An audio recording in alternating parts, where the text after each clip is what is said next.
것처럼 이스라엘이 망할 때도요 한꺼번에 망하지 않았습니다. 1차, 2차, 3차에 의해서 침략을 당하고 그러면서 한 10년 텀을 두고 첫 번째, 두 번째, 세 번째 과정을 거치면서 멸망했습니다. 어느 날 갑자기 순식간에 망한 게 아닙니다. 과정을 주셨어요. 그 과정이 이스라엘 사람들에게는 기회였던 거예요. 무슨 기회였을까요? 그렇죠. 하나님께 돌이키라는 과정이었어요. 그 과정 점점 망해가는 과정에서 이스라엘 사람들은 하나님의 음성을 들어야 했습니다. 하나님께서 이스라엘의 선지자들을 보내셨어요. 그리고 그들에게 계속해서 돌이키라는 메시지를 주셨어요. 근데 그 메시지를 듣고 돌이킬 수 있는 기회를 잡지 않고 이분들이 회개하지 않고 돌이키지 아니함으로 인하여 결국 멸망의 일을 겪어야 한다는 거예요. 남유다의 입장에서 보면 그러니까 세 번 정도 기회가 있었어요. 먼저 북이스라엘이 망했거든요. 북이스라엘이 먼저 망하는 걸 봤어요. 우리식으로 얘기한다면 이렇게 얘기하면 좀 미안하지만 우리도 남북이 갈려져 있지 않습니까? 북한이 먼저 망한 거예요. 북한이 먼저 망하는 걸 봤어요.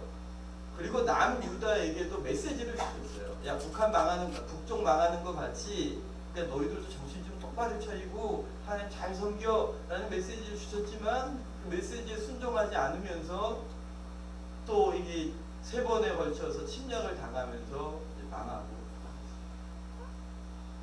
우리가 이런 역사의 장면들을 바라보면서 하나님께서 이렇게 이스라엘을 한꺼번에 멸망시키지 않고 이런 과정들을 주신 것은 우리를 향하여 깨닫고 하나님께로 돌이키실 기회를 주시는 겁니다. 그러니까 과정은 뭐예요? 기회예요. 과정은 뭐라고요? 기회예요.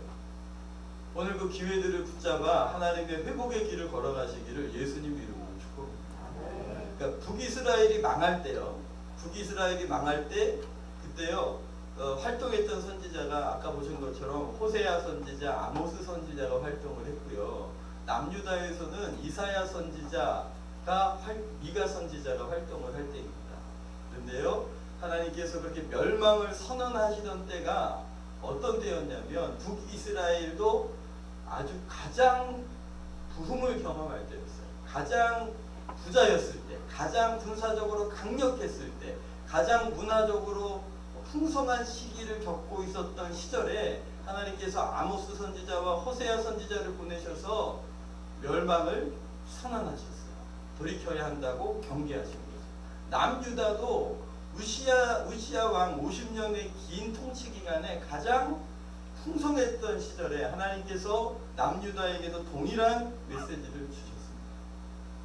그러니까 여러분, 가장 풍성한 시절에 가장 안전하다고 여기던 시절에 이미 하나님이 그때부터 공의를 행하고 정의를 행해라, 하나님께로 돌이키라는 메시지를 주셨던 것이죠. 여러분들, 우리나라가 하나님의 은혜로 풍성함을 많이 누리고 있습니다. 물론 힘들고 어려운 시절이 있지만 하나님께서 우리 교회에게 또 우리 빛나는 교회뿐 아니라 이 나라의 민족에게도 주시는 메시지들이 있다고 생각합니다. 그러니까 남유다의 입장에서 북이스라엘이 망한 걸 타산지석으로 좀 삼아라, 그 소리 하시는 거예요. 이번 한 주간 보내시면서 또 프랑스에서 또 큰 테러가 있었습니다. 축제 기간에 사람들 몰려 있는데 그냥 트럭으로 밀고 들어갔어요. 그래서 80여 명이 넘게 사망하셨고 어쩌면 지금도 중태에 빠진 분들이 많이 계시고 어린이들이 피해를 많이 입었다고 우리가 들었습니다. 여러분, 우리나라 이야기 아니죠. 우리 이웃 나라의 이야기입니다. 근데 여러분, 그런 뉴스를 들으시면 여러분 무슨 생각하십니까? 첫 번째, 기독교인들은 어떻게 반응해야 할까요?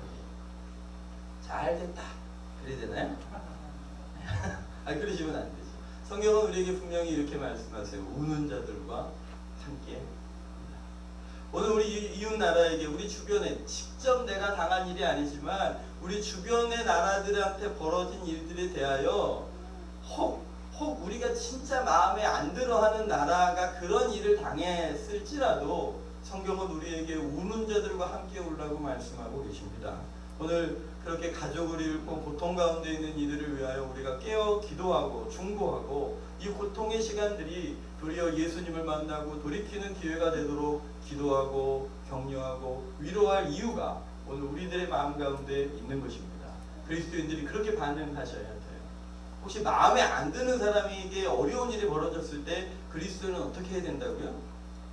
쌤 정이다 이러시면 큰일 나는 거예요. 그러면 하나님의 뜻이 아니에요. 예수 그리스도로 값없이 용서함 받은 사람들의 태도가 아닌 것이죠.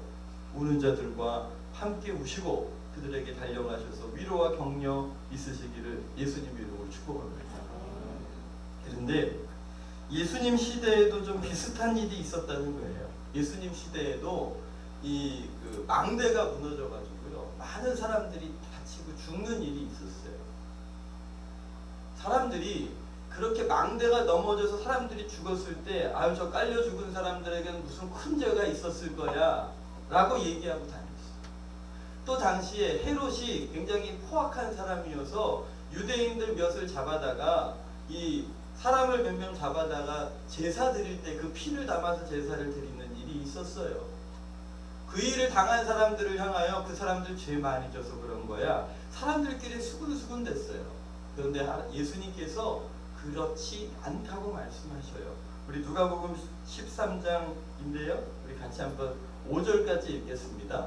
그때 마침 두어 사람이 와서 빌라도가 어떤 갈릴리 사람들의 피를 그들의 제물에 섞은 일로 예수께 아뢰니 대답하여 이르시되 너희는 이 갈릴리 사람들이 이같이 해 받음으로 다른 모든 갈릴리 사람보다 죄가 더 있는 줄 아느냐? 너희에게 이르노니 아니라 너희도 만일 회개하지 아니하면 이와 같이 망하리라. 4절입니다. 또 실로 안에서 망대가 무너져 치어 죽은 18사람이 예루살렘에 거한 모든 사람보다 죄가 더 있는 줄 아느냐? 너희에게 이르노니 아니라 너희도 만일 회개하지 아니하면 이와 같이 망하리라. 큰 사고가 났습니다. 안타까운 사고가 났어요. 우리는 다행히 뉴스에 늘 등장하는 거 한국 사람 거기 없었다 이런 뉴스 뜨지 않습니까? 예, 그렇죠. 당장 우리에게 가까운 사람들이 안 다친 거 다행스러운 일이에요. 그러나 우리의 이웃이기에 하나님께서 이웃을 섬기는 마음으로 우는 자들과 함께 울라고 말씀하세요. 그런데 그런 크게 눈에 띄는 그런 사건과 사고를 볼 때에 그리스도인들이 가져야 할 마음이 있다는 겁니다. 그들이 무슨 큰 죄가 있어서 그들만 그런 해를 입은 게 아니라는 거지요. 그런 사건과 사고를 보면서 너희를 봐야 한다. 스스로를 봐야 한다. 하나님이 주신 아직 너에게 닥치지 않은 재앙이 있다는 사실을 깨달아 이 기회를 붙잡아야 한다는 것입니다. 그 사람들만 무슨 문제가 있어서 큰 해를 입은 게 아니라는 거예요. 너희도 만일 회개치 아니하면 이와 같이 망하리라. 죄송합니다. 주일날 아침에 오셔가지고 소망과 희망을 드려야 되는데 그러나 여러분 이것도 주의 메시지임을 믿으시기를 바랍니다. 물론 여러분들 저는 목회자 입장에서 여러분들이 다 잘 되시기를 축복합니다. 오셔서 기도하시면 병이 나으시고 문제가 해결되시기를 축복합니다. 그게 목회자의 마음이고 하늘 아버지의 마음이십니다. 그럼에도 불구하고 하나님의 역사는 죄와 함께 갈 수 없습니다. 하나님의 복은 죄와 함께 갈 수 없습니다. 오늘 우리에게 죄를 버리라고 하시는 것은 우리에게 좋은 것을 주시기 위함임을 믿으시기를 바랍니다. 때로는 이렇게 강력하게 말씀하시는 주의 메시지를 받으셔야 합니다. 너희도 이와 같이 회개치 아니하면 이와 같이 망하리라. 오늘 이 메시지를 남유다가 북이스라엘이 망하는 걸 보고 깨달아야 했어요. 그런데 전혀 자신이 가던 길을 바꾸지 않았어요.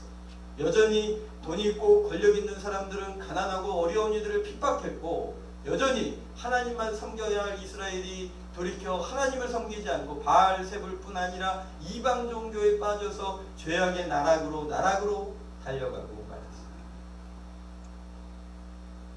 그림을 잠깐 더 보시면 그래서 하나님께서 1차에 거쳐서 망하는 길을 걷고 2차에 망하는 일을 걷고 걸으면서 죄송해요. 지금 뭐 밖에 나라 얘기했는데 우리나라는 어떨까요? 우리나라 좋은 나라입니다. 네. 그런데요, 시대를 보시는 눈이 있어야 돼요. 하나님의 사인을 보실 눈이 있어야 돼요. 물론 우리가 하나님이 주신 풍성한 삶을 살고 있지만 지금 여기 우리 청소년들이 있습니다. 축복합니다. 할렐루야. 네, 우리 수영이도 여기 있습니다. 네, 4살짜리. 4살 맞나요? 예. 우리 청소년들의 행복도가 전 세계 상위 23개국에서 한국이 제일 낮습니다. 아빠 때문이라고 얘기하지 마세요. 네. 예, 그렇습니다. 이 땅을 살아가고 있는 청소년들이 행복도가 상위 23개국 중에 제일 낮습니다. 출산율이요, 제일 낮습니다. 최저입니다. 자살률은요, 죄송해요, 제일 높습니다. 우리가 이 일을 그냥 넘길 일이 아닌 것은 생명과 관련된 일이기 때문에 그렇습니다. 생명이 더 태어나지 않습니다. 그리고요, 젊은 친구들이 죽어갑니다. 스스로 목숨을 잃어갑니다. 근데 여러분, 구약을 쭉 읽어 계시면서 선지자들의 입을 통해 선포되는 하나님의 심판의 내용 중에 청년들이 사라지는 겁니다. 하나님의 심판입니다. 다음 세대들을 이어가야 될 생명을 잃어버리는 것은 구약의 선지자들이 전한 심판의 주된 메시지 중에 하나였습니다.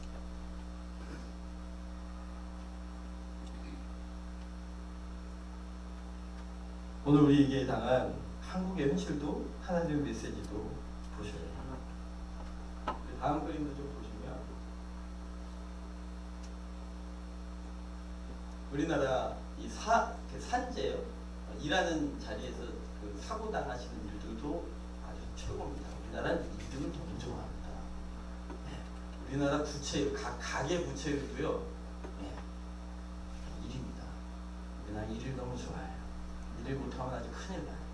여러분, 제가 오늘 말씀을 좀 나누고 느헤미야의 시절을 이야기하려고 하지만 느헤미야는 회복의 때의 이야기입니다. 그러나 회복의 때 이전에 멸망하는 시점에서 돌이켰다면 그런 일이 없었겠죠. 오늘 우리가 주변 나라에서 일어나고 있는 일들을 바라볼 뿐 아니라 우리의 현실도 보셔야 합니다. 보시고 기도하셔야 합니다. 보시고 돌이키셔야 합니다. 하나님께 회개하고 하나님의 은혜를 붙드시기를 축복합니다. 왜냐하면 과정은 기회이기 때문에 그렇습니다. 아직 안 망했잖아요. 그죠? 아직 1위를 달리고 있지만 무슨 큰일이 터지진 않았어요. 아직 가계부채가 전 세계 1위를 달리고 있지만 아직 이것 때문에 경제적인 문제가 IMF처럼 아직은 안 터졌어요. 그러나 교회가 이 사회적인 메시지들을 돌아보고 하나님 앞에 회개하는 은혜가 있으시기를 축복합니다. 왜냐하면 오늘 느헤미야서를 보시면 느헤미야서 1장 5절 6절 우리 같이 한번 읽겠습니다. 이르되 하늘의 하나님 여호와 크고 두려우신 하나님이여, 주를 사랑하고 주의 계명을 지키는 자에게 언약을 지키시며 긍휼을 베푸시는 주여 간구하나이다. 이제 종이 주의 종들인 이스라엘 자손을 위하여 주야로 기도하오며 우리 이스라엘 자손이 주께 범죄한 일들을 자복하오니 주는 귀를 기울이시며 눈을 여시사 종의 기도를 들으시옵소서. 나와 내 아버지 집이 범죄하여 주를 향하여 크게 악을 행하여 주께서 주의 종 모세에게 명령하신 계명과 율례와 규례를 지키지 아니하였나이다. 3절에서 느헤미야가 들은 보고는 이스라엘 백성이 큰 환난을 당하고 능욕을 받았고 예루살렘 성이 허물어졌고 성물들이 불탔다고 하는 보고를 받았습니다. 그러니까 이런 보고를 받은 거예요. 그런데 느헤미야는 성직자가 아닙니다. 느헤미야는 총리예요. 그러니까 정치가예요. 그러니까 이 사람은요, 이런 원인들을 누가 잘못했고 누가 경제를 잘못 운영했고 이런 것으로 원인을 분석할 수도 있었을 텐데 이 느헤미야가 하나님 앞에 금식하며 기도하며 나아가는 이유는 이 모든 원인의 근간에 뭐가 있었냐면 죄가 존재하고 있다는 사실을 간파하고 있었던 거예요. 그는 성직자가 아니에요. 그는 정치인이었어요. 그러니까 이런 여러 가지 망하고 무너지고 능욕을 당하고 아파하고 있는 이유를 여러 가지 국제 정세를 통해서 해석할 수 있고 여러 가지 경제의 잘못된 정책을 통해 해석해낼 수도 있을 사람이지만 이 사람은 이 일이 주님과의 관계로부터 시작됐다는 사실을 깨달은 거예요. 사랑하는 성도 여러분, 우리 인생과 우리 가정 속에 여러 가지 문제들이 있을 수 있습니다. 어떤 가정은 경제 문제에 부딪혔을 수 있고요. 어떤 문제는 자녀들과의 문제가 있을 수 있고요. 어느 가정은 이 친지들끼리 혹은 부부간의 문제가 있어서 어려움을 겪고 있는 분들이 있을 수 있어요. 물론 각 문제에 대한 여러 가지 다양한 해석과 원인 분석이 필요합니다만 그러나 예수 그리스도를 주로 믿고 하나님을 아버지라 부르는 주의 성도들은 이 첫 번째 분석이 하나님과의 관계로부터 시작되어야 되는 줄 믿으시기를 바랍니다. 그래서 어떤 분은 고난은 하나님의 확성기다 라는 말도 하셨어요. 우리에게 불편한 이런 상황들, 터져버린 문제들, 이런 징조와 이런 사인들이 하나님 앞에 우리가 돌이켜야 될 부르심인 줄 믿으시기를 바랍니다. 느헤미야는 이런 문제 앞에서 4절 같이 한번 읽겠습니다. 내가 이 말을 듣고 앉아 울고 수일 동안 여러분 경제 문제가 생겼는데 느헤미야는 하나님 앞에 나아가 금식하며 기도하고 있습니다. 자기 동족의 고통과 수치를 당하고 있는 문제 앞에서 그는 하나님께 돌이켜 금식하며 기도하고 있습니다. 당장 자기에게 일어난 일이 아닙니다. 이 사람은 1절에 보시면 수산궁에 있었답니다. 1장 11절에 가면 이 사람은 그 바벨론 왕의 술 맡은 관원장이었어요. 왕의 최측근으로서 당시의 부와 명예와 권력을 한 손에 쥐고 있던 사람이에요. 그러니까 느헤미야는 지금 이 고통과 상관이 없어요. 당장 자기가 당한 고통이 아니에요. 그런데 금식하고 있어요. 그런데 기도하고 있어요. 당장 나에게 벌어지지 않았지만 나의 사랑하는 민족의 이야기이고 나의 사랑하는 가족들의 이야기이고 그리고 이 문제를 그냥 뒀다간 언젠가 나의 문제가 될 수 있다는 사실을 깨달았기 때문에 6절 하반절에 보면 나와 내 아버지 집이 범죄하여 일이 벌어졌습니다 라고 고백합니다. 오늘 사랑하는 성도 여러분, 이렇게 얘기하면 좀 죄송하지만 아직 문제가 안 터진 가정이 더 많습니다. 할렐루야. 아닌가요? 이미 터졌나요? 아직 큰일이 생기지 않았습니다. 죄송합니다만 아직 전쟁이 나지 않았어요. 아직 프랑스처럼 그런 테러가 이 땅에 아직 일어나지 않았습니다. 아직 우리에게 오지 않았지만 오늘 우리가 깨어서 먼저 하나님 앞에 나가 기도해야 하는 일이죠. 오늘 우리가 나와 우리의 죄입니다. 우리 아버지의 죄입니다. 우리 가문의 죄이고 이 민족의 죄이오니 주님 긍휼히 여겨달라고 하나님 앞에 기도하는 은혜가 있으시기를 바랍니다.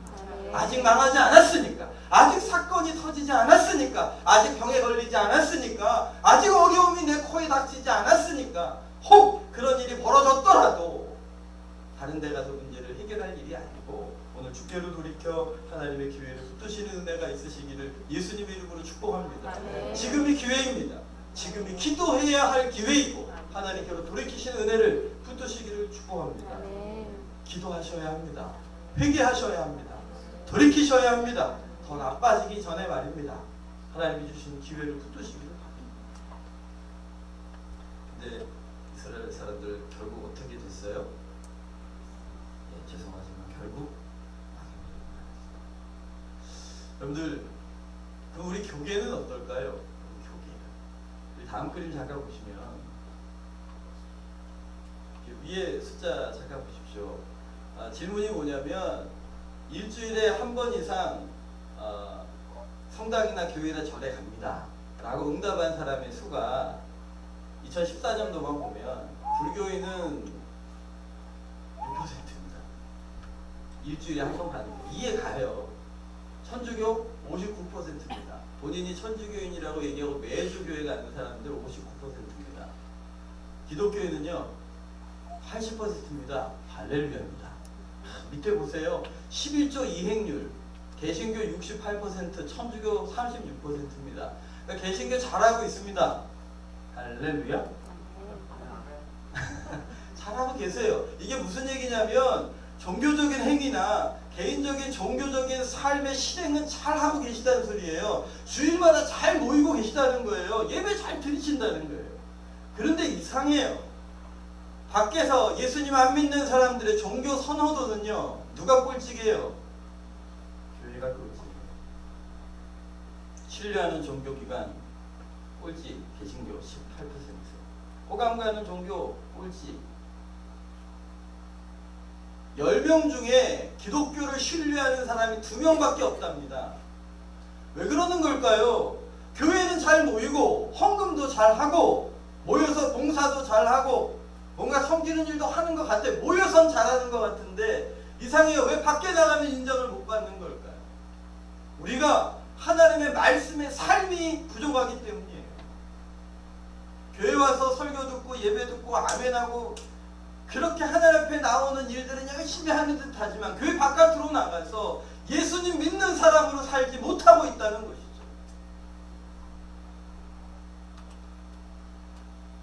오늘 이게 물론 예수님을 세상 사람들이 좋아할 리가 없어요. 물론 그런 것도 있어요.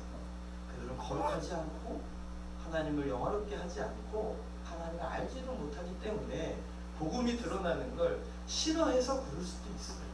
그러나 우리가 우리 스스로를 돌아보자. 교계 신문에 드러나는 교회의 문제들, 목회자의 문제들, 교회 중직자의 문제들이 매스컴에 올라오면서 얼마나 우리를 낯뜨겁게 하는 일들이 많아요. 근데 꼭 그분들의 문제일 뿐입니까? 오늘 우리가 회개하고 주께로 돌이키시는 기회를 붙드신 분을 예수님 이름으로 축복합니다.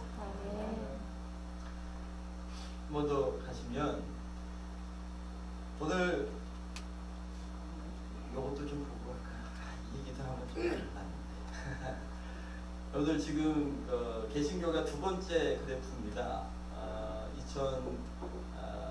이게 2014년도 아마 2005년도 조사인데요. 이미 그때부터 개신교가 성장도가 꺾였습니다. 꺾였는데요. 이 그래프 안에 뭐가 다 포함되어 있냐면 개신교만 포함되어 있는 게 아니라 여호와 증인, 안식교, 몰몬교, 통일교, 영생교, 천부교, 심지어 영생교까지 이단들까지 다 포함해서는데 꺾어졌어요.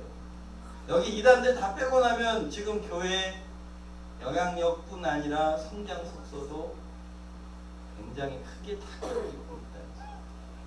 오늘 죄송해요. 제가 여러분들 너무 개인적이지 않은 이야기를 하니까 별로 나랑 상관없다 느끼실 수 있겠지만 오늘 이 일들을 그냥 두고 계시면 어느 날 삶 가운데에 피부로 느끼시게 될지도 몰라요.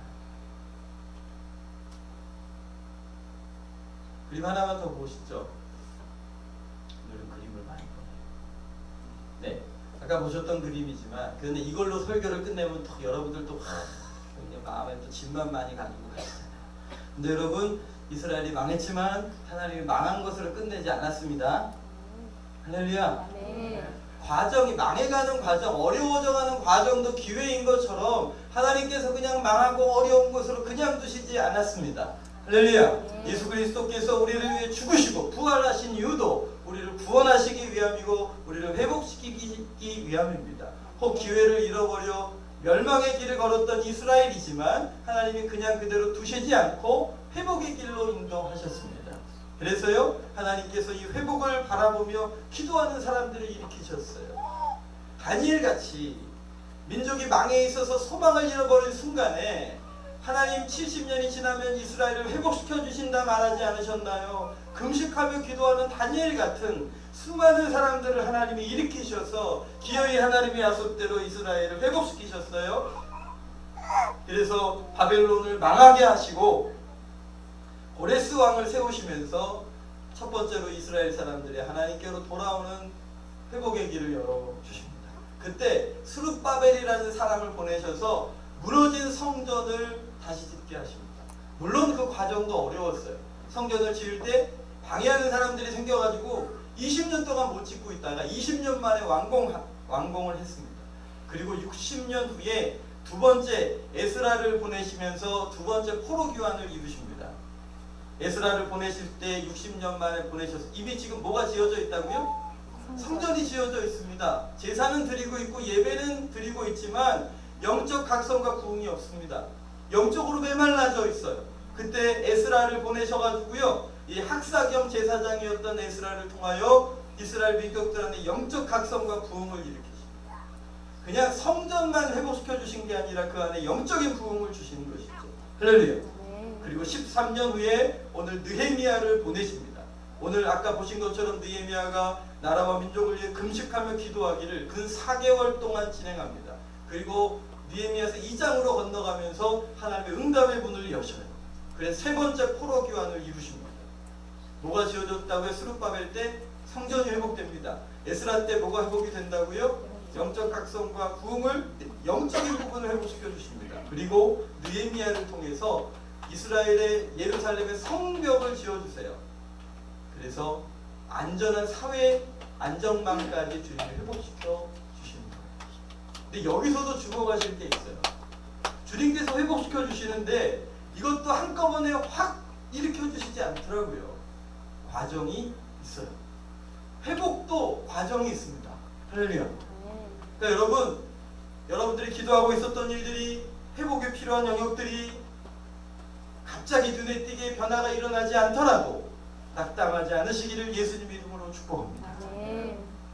하나님께서 과정을 통하여 일으켜 가시기 때문에 그렇습니다. 한꺼번에 성전이 세워지고 영적인 부흥이 일어나고 성벽이 세워지면서 안전하게 되면 얼마나 좋겠습니까? 우리는 지난 일이니까 이렇게 보고 있지만 당시 이 과정을 거쳐가던 사람들은 힘들과 답답함과 어려움이 있었을 거예요. 성전이 없었을 때 그 성전이 없음을 인하여 하나님께 간절히 나아가 기도하는 사람이 있었어요. 이런 결핍을 보고 어떤 사람은 불평하고 불만하는 것으로 끝냈을지도 몰라요. 그런데 어떤 사람은 이 불편함을 붙들고 하나님 앞에 기도했어요. 그랬더니 응답으로 성전을 지어주신 거예요. 성전은 지어졌는데 영적인 부흥이 없어요. 항상 영적으로 메말라요. 교회 안에 왔는데 예배를 드리는데 그런 부족함이 있어요. 어떤 사람은 왜 이렇게 답답한 거야? 영적으로 왜 이 모양이야? 그러고 원망하고 불평하고 포기하는 것으로 끝내버리는 사람이 있는가 하면 어떤 사람은 그걸 소망으로 붙들고 비전으로 붙들고 내 문제처럼 하나님께 나아가 기도하고 애통히 여겼던 사람들이 있어요. 에스라가 그런 사람이었어요. 그리고 하나님께 매달려 하나님의 말씀으로 민족을 세워주십시오 기도할 때에 그에게 길을 여셔서 그를 세우셔서 하나님의 영적 각성과 부흥을 일으키셨던 것이죠. 성전도 지어지고 영적 각성도 일어났는데, 그런데 오늘 이스라엘 민족이 성벽이 없어서 자꾸 이방 민족들이 쳐들어와가지고 못살게 구는 거예요. 어렵게 하는 거예요. 그걸 바라보며 안타깝게 여겼던 사람이 있어요. 누구예요? 느헤미야예요. 그걸 붙들고 오늘 하나님께 금식하며 기도하고 있어요. 어떤 사람은 예루살렘 성 안전하지 않네, 딴 데 가야겠다, 그리고 원망하고 불평하고 떠나버리는 사람들도 있었을 텐데 도리어 느헤미야는 결핍을 붙들고 이 문제를 붙들고 하나님께 나아가 금식하며 기도하여 하나님의 도우심을 구했더니 하나님께서 느헤미야를 통하여 이 세 번째 포로 교환의 문을 여시고 성벽을 52일 만에 기적처럼 이루어내는 일을 이루시고 하신 거죠. 사랑하는 성도 여러분, 오늘 우리에게 어려움이 있고 아픔이 있을 수 있습니다. 그러나 그것이 원망과 불평거리가 아니라 기도 제목 되시기를 축복합니다. 아멘.